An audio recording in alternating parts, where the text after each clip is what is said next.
আরে না কাকু, আমি আপনার মেয়েকে বিয়ে করতে পারবো না। আরে বিয়েতে ধার দিলেও পারবো না। অলরেডি সকাল থেকে ৩০ টা মেয়ের বাবার ফোন ঢুকে গেছে। আচ্ছা আপনি এখন রাখুন, একটা ফোন ঢুকছে।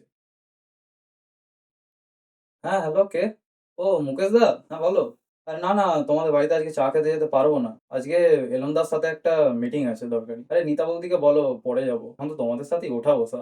আচ্ছা এখন রাখছি, একটা কল ঢুকছে, হ্যাঁ? আরে আমেরিকার নাম্বার মনে হচ্ছে। হ্যাঁ হ্যালো, কে? ও ট্রাম দা? হ্যাঁ বলো। আরে না, না আমার আমেরিকার নাগরিকত্ব লাগবে না। তুমি চিটিংবাজ লোক আছো।